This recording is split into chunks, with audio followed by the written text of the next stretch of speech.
ہمارے ادارے تباہ ہونے کا ایک سبب خوشامد، اور خوشامد کیوں ہو رہی کہ بڑا بدتمیز ہے معافی چاہنے کے ساتھ، کہ اس کی زبان میں مٹھاس نہیں ہے، وہ چھوٹے کو عزت نہیں دیتے۔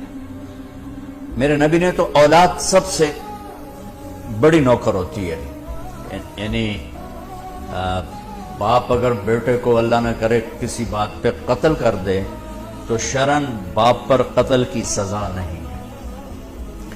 بیٹا قتل کرے تو اس کو بغیر جنازے کے دفن کیا جائے، اس کا جنازہ بھی نہیں۔ اگر بیٹا باپ کو قتل کرے تو اس کا جنازہ بھی نہیں، اور اس کے اگر بچے ہیں تو کوئی وراثت میں ان کا حق کوئی نہیں ہے۔ اور باپ اگر بیٹے کو قتل کر دے تو اس پر پھانسی نہیں ہے، قتل نہیں ہے شرعاً۔ ویسے کوئی قاضی اپنے ثوابدید پر کوئی سزا دے دے سالوں کی مہینوں کی تو الگ بات ہے، اتنا بڑا حق ہے۔ تو جتنی غلامی اولاد کے لیے ہے وہ ہے جس ماں نے 9 مہینے اٹھایا ہو۔ ایک شخص آیا حضرت عبداللہ بن عمر کے پاس، عبیداللہ بن عمر کے پاس، حضرت میں نے ماں کو حج کرایا کندھے پہ بٹھا کے، میں نے ماں کا حق ادا کر دیا، تو انہوں نے کہا وَلَا طَلْقَةً وَاحِدَةً۔ طلقہ کسے کہتے ہیں؟ جب بچہ پیدا ہوتا ہے تو ماں کو دردوں کی لہریں اٹھتی ہیں، اور وہ بے شمار اٹھتی ہیں، تڑپا کے رکھ دیتی ہیں۔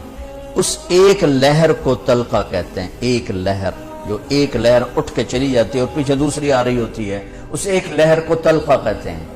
تو عبیداللہ بن عمر فرمانے لگے ابھی ایک لہر کا بھی حق ادا نہیں، یعنی حق ادا ہو ہی نہیں سکتا۔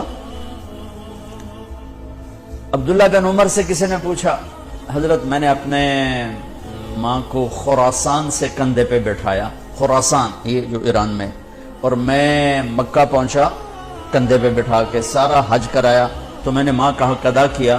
انہوں نے کہا وَلَا زَفْرَةً وَاحِدَةً، تیری ماں تجھے سنبھالتے جب تھک کے گہرے گہرے سانس لیتی تھی نا، ابھی ایک سانس کا بھی حق ادا نہیں، اتنا حق رکھا ہے۔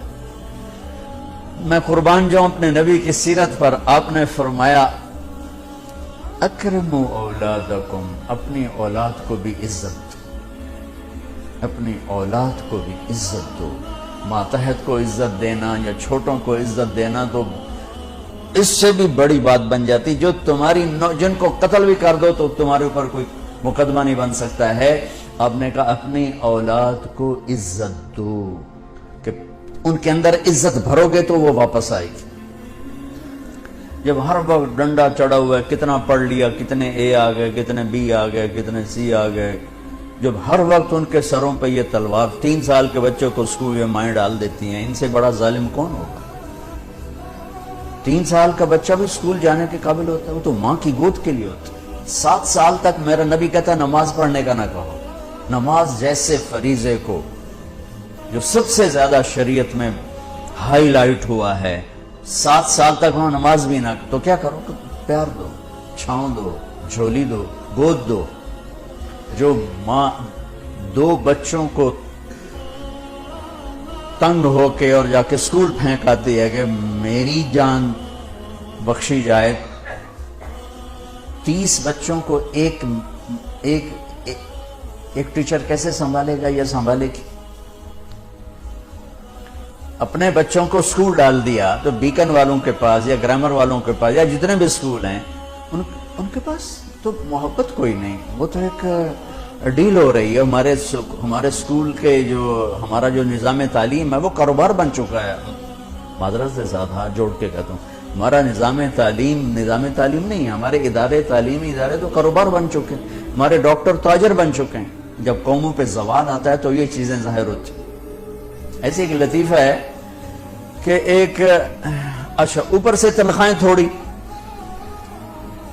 ایک 40 بچے 30 بچے 20 بچے پکڑا دیے، ایک چی کر رہا ہے، ایک باں کر رہا ہے، ایک اون کر رہا ہے، ایک این کر رہا ہے، وہ بیچارے کبھی ادھر بھاگتی کبھی ادھر بھاگتی ہے، تو ماں کہتی میں نے بیکن میں ڈال دیا بس ہوں ٹھیک ہو جائے گا، ٹھیک ہو جائے گا، وہ تیرے سر تے لتر مارے گا بڑا ہو کے۔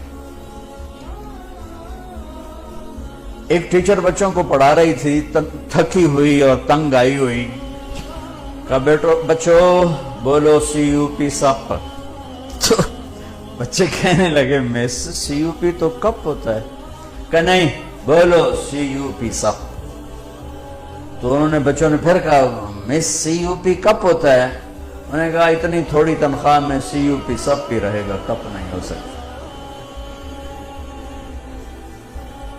میں قربان جاؤں، میرے نبی نے کہا اکرموا اولادکم، اپنی اولاد کو عزت دو۔ سب والدین بیٹھے ہوں، ماں باپ بیٹھا ہوں، میرے نبی خود کیسے عزت دیتے تھے۔ یہ میرے نبی کا گھر ہے، یہ آپ کی بیٹی فاطمہ کا گھر ہے، بیچ میں 2 گھر ہیں، تیسرا کا چوتھا گھر حضرت فاطمہ کا ہے، اور آنا جانا کبھی کبھی نہیں ہے، ہر دوسرے تیسرے دن آنا ہے، روز نہیں آنا ہے، کیونکہ ساتھ ساتھ تو گھر ہیں۔ اور آپ کو اپنی اولاد میں سب سے زیادہ پیار حضرت فاطمہ، میرے جگر کا ٹکڑا ہے، جس نے اسے سکھ دیا اس نے مجھے سکھ دیا، جس نے اسے تکلیف جس نے مجھے تکلیف۔ فاطمہ میری بیٹی جنت کی عورتوں کی سردار ہے، ایسے خوبصورت فضائل تو کسی کو نہیں ملے۔ میرے بیٹے حسن حسین جنت کے نوجوانوں کے سردار ہیں۔ فاطمہ تو، میں، یہ دونوں، یہ علی، ہم پانچوں قیامت میں اکٹھے ہوں گے۔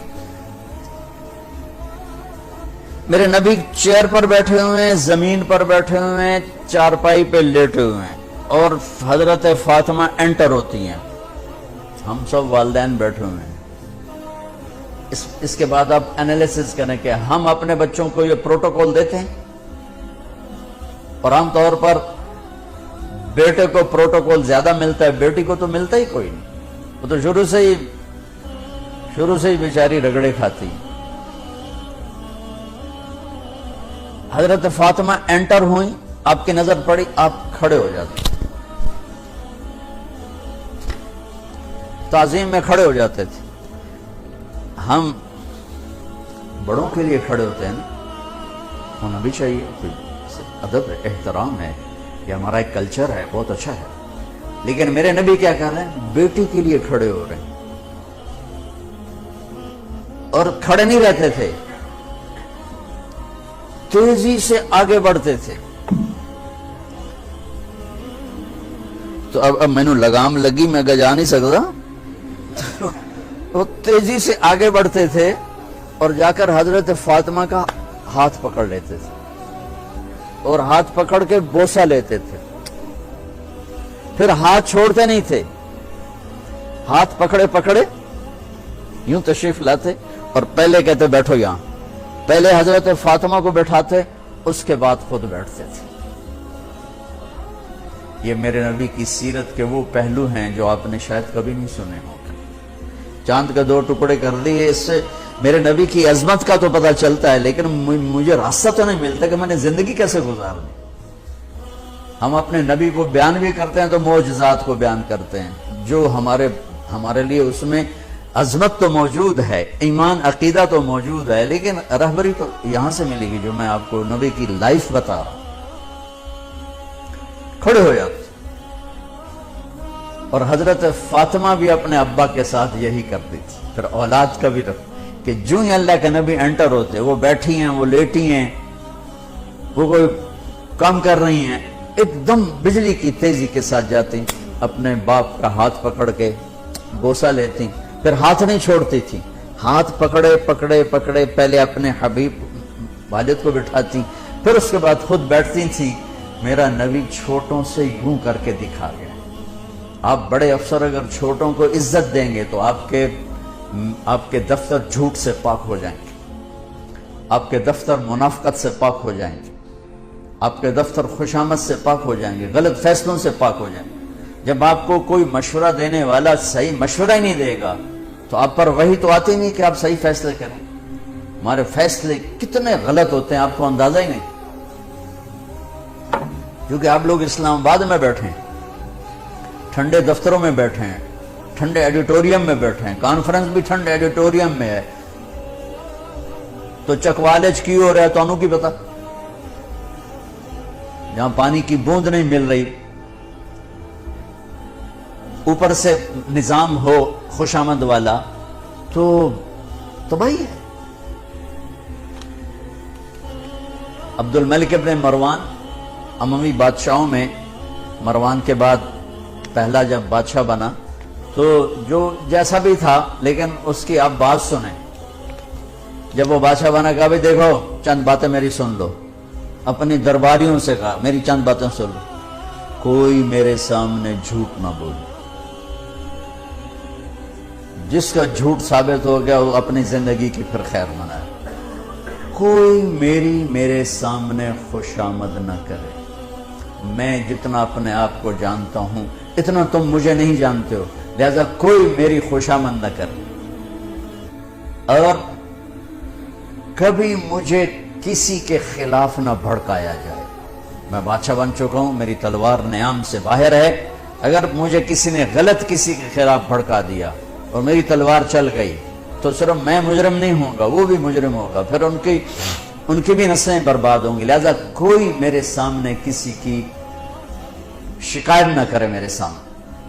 تو لفظ تو ایک تھا لیکن بات بہت لمبی ہو گئی، لیکن مفید ہی ہوئی۔